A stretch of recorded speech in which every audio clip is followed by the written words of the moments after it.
بسم الله الرحمن الرحيم.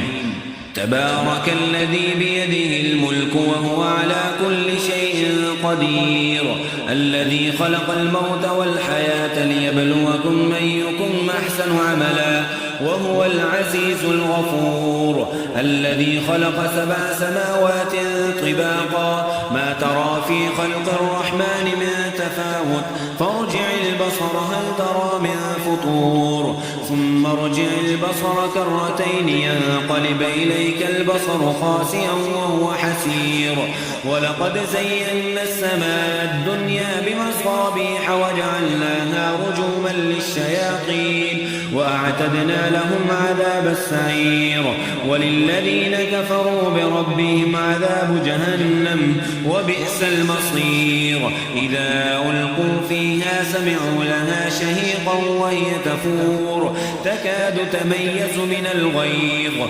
كلما ألقي فيها فوج سألهم خزنتها لم يأتكم نذير، قالوا بلى قد جاءنا نذير فكذبنا وقلنا ما نزل الله من شيء إن أنتم إلا في ضلال كبير، وقالوا لو كنا نسمع أو نعقل ما كنا في أصحاب السعير، فاعترفوا بذنبهم فسحقا لأصحاب السعير.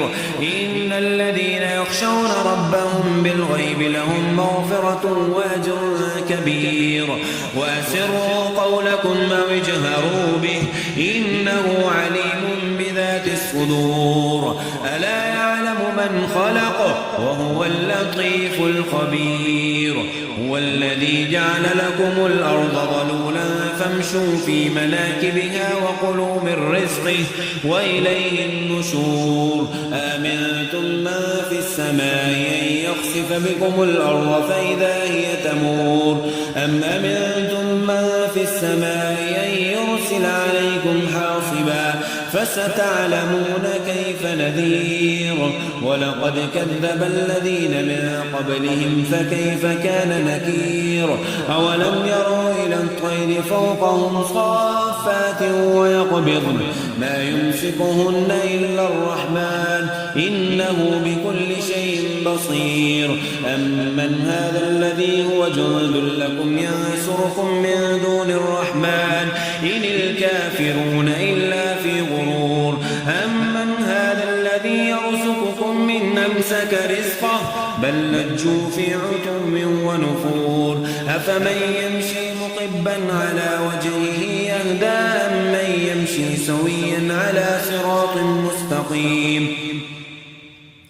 قل هو الذي ينشاكم وجعل لكم السمع والأبصار والأفئدة قليلا ما تشكرون. قل هو الذي ذراكم في الأرض وإليه تحشرون. ويقولون متى هذا الوعد إن كنتم صادقين.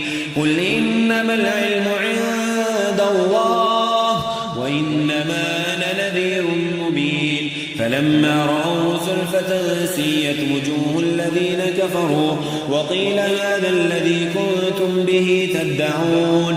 قل أرأيتم من أهلكني الله ومن معي أو رحمنا فمن يجير الكافرين من عذاب أليم.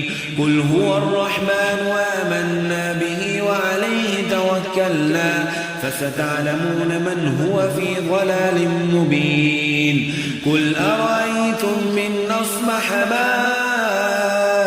ماؤكم غورا فمن يأتي